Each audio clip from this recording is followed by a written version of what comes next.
سلام، به تحلیل و بررسی قسمت سوم سریال پلوریبوس خوش اومدید. این قسمت با یک فلشبک آغاز شد که در اون هلن و کارول با هم دیگه به یک هتل در نروژ رفتن که اونجا همه چیز از یخ ساخته شده و توی اتاقی اقامت میکنن که حتی تختی که روش قراره بخوابن هم از یخ ساخته شده. این سکانس و این فلشبک از چند جهت بسیار مهمه. اول اینکه بسیار نمادینه. یخ بالاخره نماد آب شدن، نماد از بین رفتن و رابطه هلن و کارول ما میدونیم که در آینده قراره چه بلایی سرش بیاد و تهش جداییه. اما یک چیز دیگه که خیلی توی این سکانس روش تاکید میشه، رنگ بسیار بسیار غلف شده آبی توی این سکانسه. ما قبلا در مورد رنگ در سریال صحبت کردیم، اینکه کارول مثلا رنگ زرد میپوشه نماد چیه، نشانه چیه. حالا در اینجا آبی تاکید بسیار ویژه‌ای روش شده. آبی هم خب رنگ غم، رنگ غصه است و اینها همه نشون از درونیات کارول داره و ما رو آماده پذیرش سوگ و غم و غصه‌ای که کارول داره میکنه. حتی با اینکه اون لحظه شاید به این شدت نباشه، ولی در ادامه قصه این رنگ آبی معنای ویژه‌ای برای ما پیدا میکنه. این سکانس نقش بسیار ویژه‌ای در شخصیت پردازی کارول داره. ما تو این سکانس میبینیم که کارول انگار از همون ابتدا آدمی بوده بسیار بدبین، بسیار سختگیر، بسیار مود کیلر. اینا خب پاشدن رفتن نروژ توی هتلی با اون ویژگی ها، هتلی که کاملا از یخ ساخته شده و اینا، سکونت پیدا کردن. خب هر کی باشه هیجان زده است در موردش. مثلا آقا تو داری وقتی میخوابی روبروت شفق قطبیه، لعنتی، ولی باز تو اون لحظه داره غر میزنه، باز تو اون لحظه داره سخت میگیره. چه میدونم ما چرا اول نیستیم تو لیست فروش، چرا مثلا فقط تو 20 تای برتریم، اینجا چرا انقدر سرده، اینجا شبیه جهنمه فلانه اینا. در حالی که هلن آدم خوشگذرونتریه، آدم خوشحالتریه و داره سعی میکنه که به کارول هم کمک کنه. رابطه هلن و کارول انگار توی قسمت 1 و 2 فرصت کمی بود برای پرداختش و با این فلشبک و احتمالاً فلشبک هایی که در آینده خواهیم دید، تاثیر بیشتری از هلن در روند پرداخت شخصیت کارول خواهیم دید و البته خود هلن رو هم قراره بیشتر بشناسیم دیگه. تو همین فلشبک فهمیدیم که نقشش در زندگی کارول چی بوده، چطوری این رو بوست میکرده و بهش انگیزه میداده، امید میداده، خوشحالترش میکرده برای اینکه بتونه بهتر زندگی کنه، شادتر زندگی کنه و کمتر سخت بگیره. حالا تا لحظه آخر این لذت بردن رو با کلام، با دیالوگ کارول به ما نشون نمیده ها، ولی اون نگاه آخرش، اون نگاهی که خیلی هم دوربین روش تاکید داره، یه مقداری هم روش میمونه، به ما داره نشون میده که خب کارول هم انگار خوشحال شد، بالاخره داره یه احساس رضایت میکنه، داره اینو تو ذهنش سیو میکنه. اوه چه لحظه مثلا به یاد ماندنی دارم تجربه میکنم در کنار عشقم و در این شبی زیر چه میدونم شفق قطبی و تو این اتاق یخی. خب که این برای ما مهمه. بعدها حتی استدلال های سریال به ما میده که مطمئن بشیم که در این لحظه کارول احساس خوبی داشته. حالا بهش میرسیم حتما. اما یه نکته‌ای که شاید از نگاه شما پنهان مونده باشه توی این فلشبک، اون حالتیه که شفق قطبی پیداست. این از یه دریچه‌ای پیداست، یه چیزی این دریچه رو از وسط به 2 نیم تقسیم کرده که این بعداً توی یک دیگه از سکانس‌ها که یه خورده جلوتر توی سکانس‌های اول قسمت سوم بهتون میگم که این دریچه این شکلی چه ربطی به محتوای خود قسمت داره. پس این از فلشبک فهمیدیم چه کارکردهایی تو قصه داره، چه کمکی به ما میکنه در فهم قصه. حالا تیتراژ پخش میشه و میریم سراغ خود اپیزود.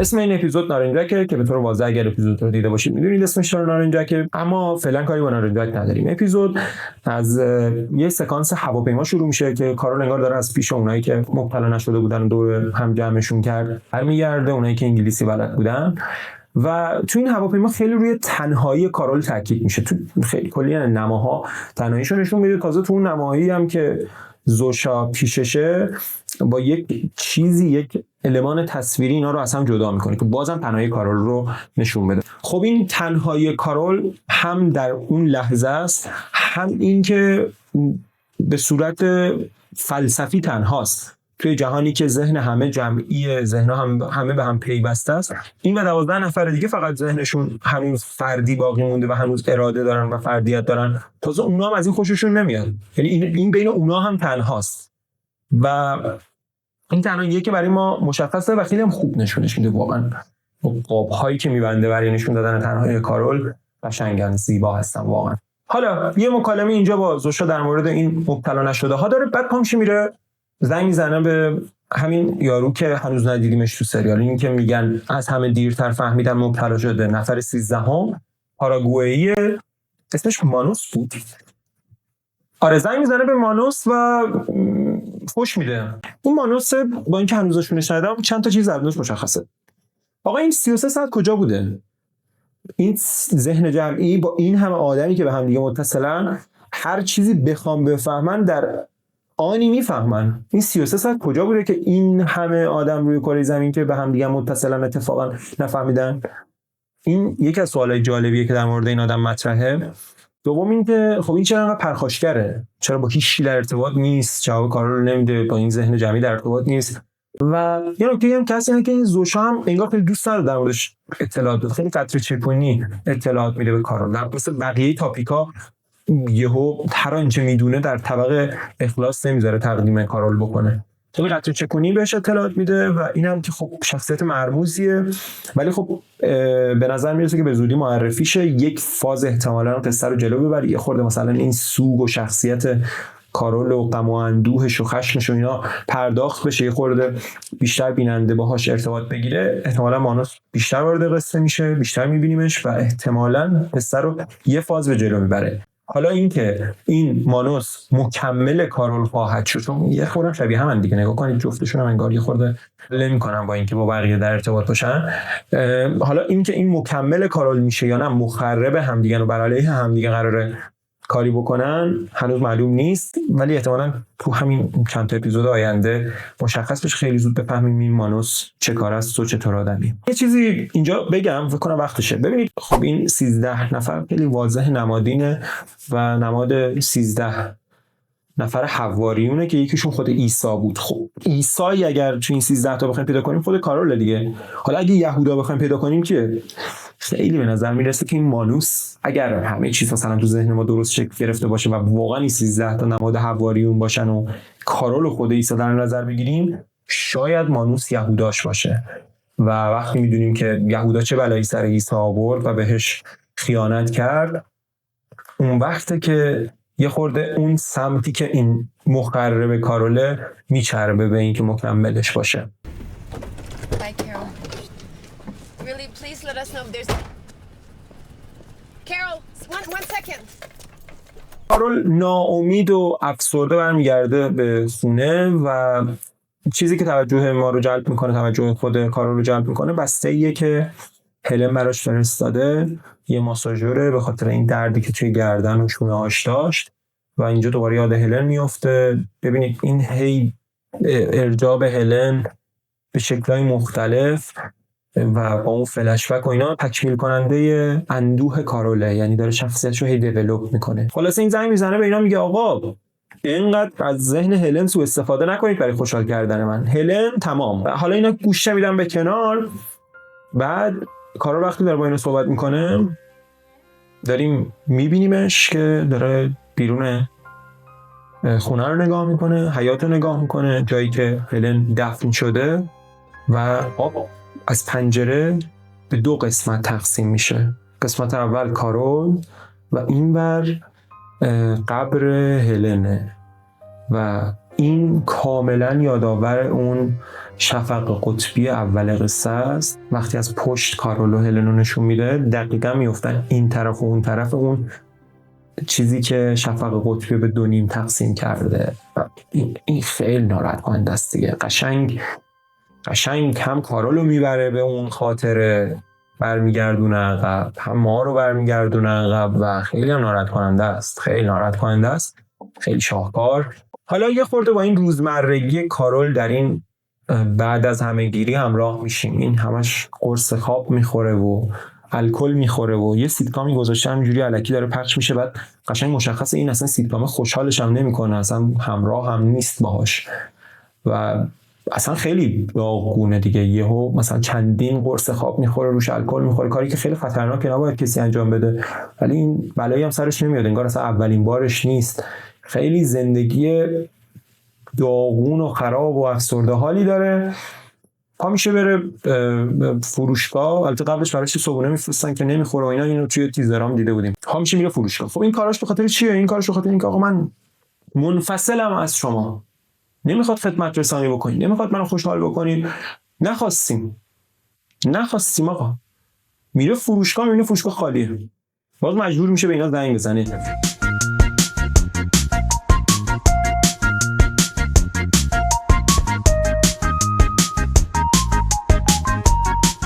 یه کاری میکنه وینس گیلیگان تو انتهای همین سکانس مربوط به فروشگاه، یه دونه قاب به ما نشون میده، کارت ها، این چرخ های فروشگاه جلوی تصویر هستن، بعد چند تا قفسه چیپسه و چند تا قفسه چیپس میبینیم، بعد بالاش چی نوشته؟ بالاش نوشته every meal is a choice، هر وعده غذایی انتخاب داری برای همه وعده‌های غذایی تو اینا. خب ولی در واقع انتخابی هم نیست.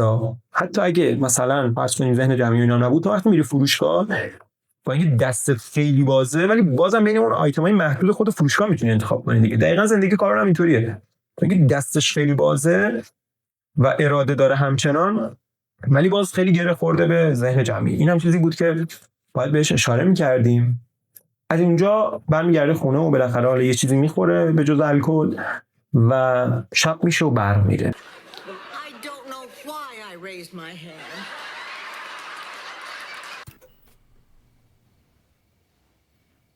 گفتم که برمیره، مجبور میشه زنگ بزنه به اینا ببینه که داستان چی و خیلی کار جالبی میکنن دیگه، دارن مصرف انرژی رو کنترل میکنن، چون اصلا لزوما انرژی هم دیگه احتیاج ندارن به اون صورت، جرم جنایتی هم نیست و اینا.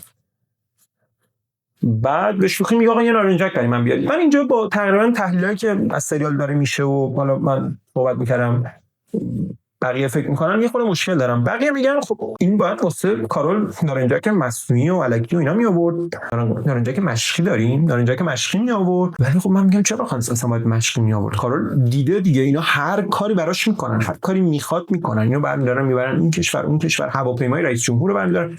اصلا چرا نارنجک مشکی باید بیارن این وسط؟ این یه دونه کارو چون به مثلا به امنیت جانی و اینجور چیزا گره خورده فکر میکنم، یعنی باید کارول احتمالاً حدس میزد این نارنجک واقعیه، هرچند اونا خودشون مطمئن نبودن کارول شوخی کرده یا جدی گفت. خلاصه این میاد زوشا رو دعوت میکنه خونش، دوره الکل میخوره، در مورد بهشتی که اینا ساختن و دوباره نقدی که به این جمعی سازی و این وضعیتی که اینو درست کردن و بعد از همین گیری پیش اومده داره و باز برمیگرده به همون خاطره نروژی که با هلن داره و اینجا زوشا با توجه به اشاره‌ای که به اون خاطره میکنه کارول رو عصبی میکنه. کارول هم دوست نداره اینا هی به هلن اشاره کنن و این ضامن نارنجک رو میکشه و نارنجک منفجر میشه.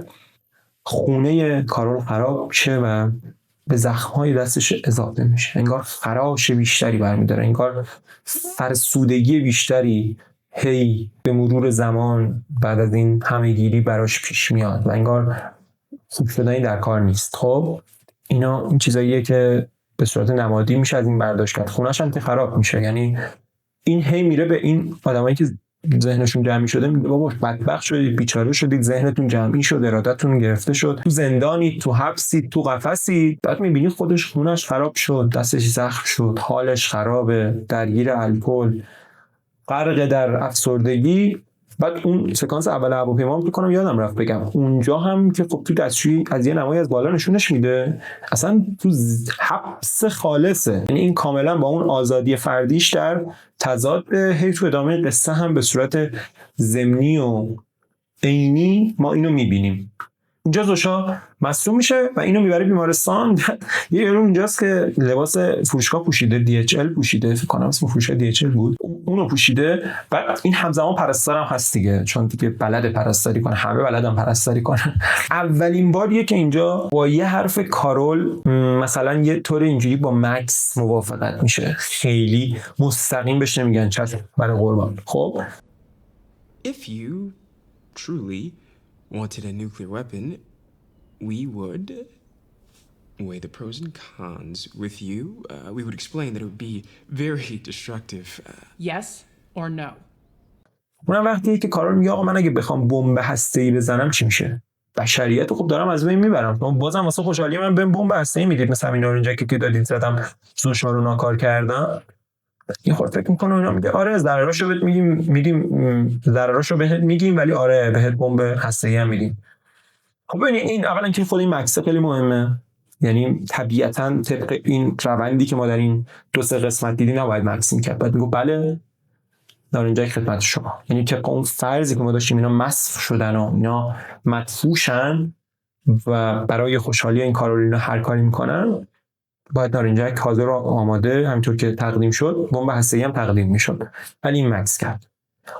حالا اینجا چند تا نکته پیش میاد. اول اینکه تا کجا حاضرن برای خوشحالی کارول و 12 نفر دیگه کاری انجام بدن و یه کاری انجام بدن؟ چقدر اینا میتونن به اینا آسیب بزنن؟ مرز کجاست؟ آیا جایی میرسه که بالاخره کارول با تریگر کردن اینا به انجام کارهای ضد بشری مثل بمب هسته‌ای و اینطور چیزا و قتل و غارت و اینا رو مجبور کنه که بالاخره یک تصمیم بگیرن، یه شوکی بهشون بده؟ آیا اصلا این شوکه اثر میذاره؟ آیا اصلا این ایده‌ای که من میگم عملی هست؟ این یکی از سوالاتی که در مورد آینده سریال پیش میاد.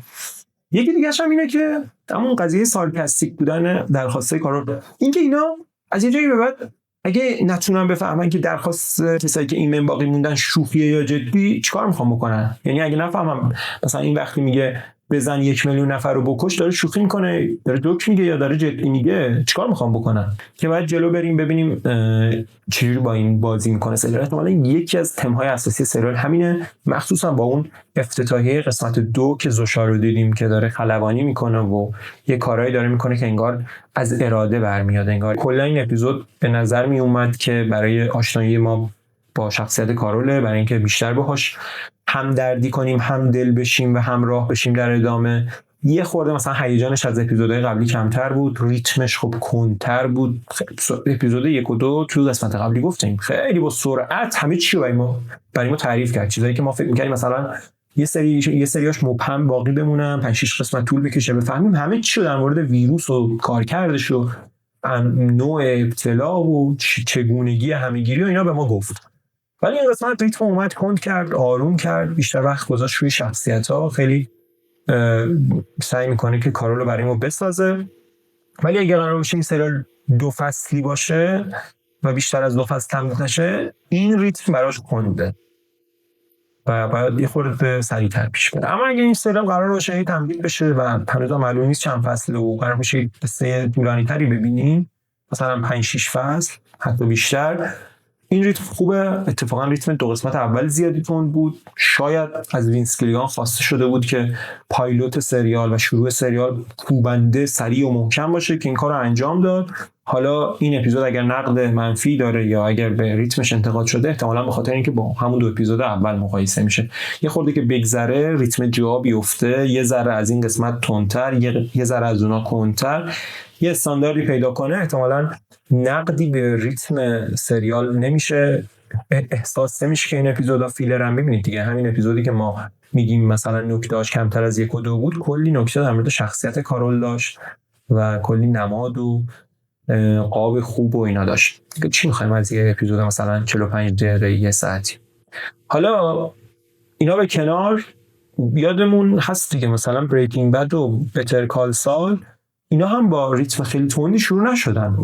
حالا تعارفو کنار بذاریم، خیلی از شما که دارید این ویدیو رو می‌بینید احتمالاً اولین باری که بریکینگ بد رو دیدید یه خورده مثلا ریتمش براتون کند بوده، شاید اصلا دراپش کرده باشید، دوباره رفته باشید سراغش. احتمالاً همتون شنیدید که یه سری آدما گفتن آقا این بریکینگ بد منو نگرفت، نتونستم ببینم، یا فصل اولش رو دیدم فصل دومش رو نتونستم ببینم. کلا آدما این خورده طول می‌کشه با لحن گیلیگان و با این ریتم گیلیگان خودشون رو سازگار کنن. حالا قسمت اول این سریال استثنا بود، خیلی سریع همه چی پیش رفت، ولی خب از اینجا به بعد احتمالاً مخاطب کم کم عادت کنه و من بدبین نیستم به سریال، من خوشبینم. کلی بازی میشه با این اتفاقی که تو این دنیا در جریانه کرد که ما یه سریاشو حد زدیم، یه سری اتفاقا خب تو ذهن گیلیگان ما نمیدونیم و بعد بریم جلو ببینیم چه اتفاقاتی در آینده میفته. من فکر میکنم برای اپیزود سوم کافیه. باز اگه شما نظری دارید یا فکر میکنید چیزی جا مونده، جای دیگه چیزی خوندید جالب بوده، به من بگید، بنویسید، من میخونم و ازش توی قسمت‌های بعدی استفاده میکنم. امیدوارم از سریال پلوریبوس و از دیدن این قسمت لذت برده باشید. کانال ما رو سابسکرایب کنید. اگه دوست داشتید زنگوله کنار سابسکرایب هم بزنید که قسمت‌های بعدی هم گذاشتیم، یعنی تحلیل قسمت‌های بعدی هم گذاشتیم، متوجه بشید و بیایید ببینید و ما هم کیف کنیم. دمتون گرم. تا هفته بعدی و قسمت 4 پلوریبوس. خداحافظ.